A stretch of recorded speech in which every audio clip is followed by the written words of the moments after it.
C'était dans les pays d'en haut. Un soir de décembre, 3 engagés partent d'une factory.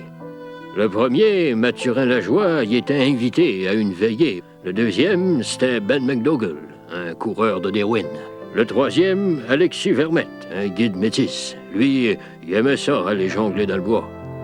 Ça fait que les v'là tous les 3 partis, le même soir, chacun de leur bord.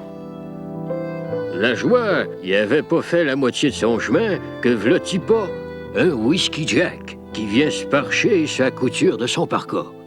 Ben McDougall avait changé de piste pour suivre un carcajou. Il se met à entendre de la musique. Il vire à gauche pour aller voir. Vermette, il suivait déjà la musique, lui. Ça venait de par le nord, où ce qu'il venait d'apercevoir comme une lueur de clairon.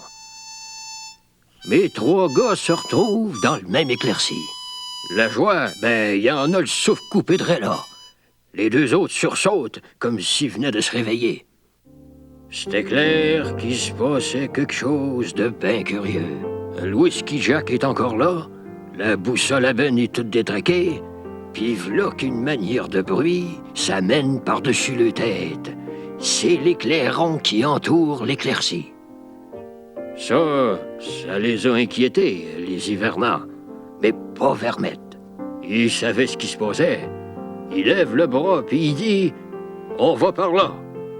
Hey, coudonc, les 2 autres suivent.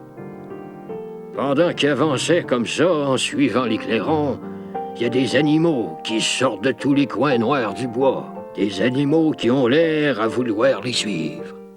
Ben puis Mathurin tremblent de peur. Vermette, il dit pas un mot. Puis là, il apparaît un grand oiseau, tout couleuré. L'apparition parle, lui dit quelque chose en cri, puis il disparaît. Il n'y a rien que Vermette qui a compris. Le métis, lui, il comprenait tout. Mes 3 gars continuent le marche. L'éclairon, il était rendu quasiment par-dessus le tête. Vermette écarte une branche. Il était rendu. Il y avait là un petit enfant avec son père puis sa mère. Là, ils ont senti comme une grande chaleur en dedans. Vermette se met à genoux puis il offre son pémican. McDougall, lui, la parure de son parka, c'était du carcajou. Puis Mathurin, la ceinture fléchée à 1000 brins que sa mère y avait faite. Y a pas à dire, ça avait pas été une nuit comme les autres.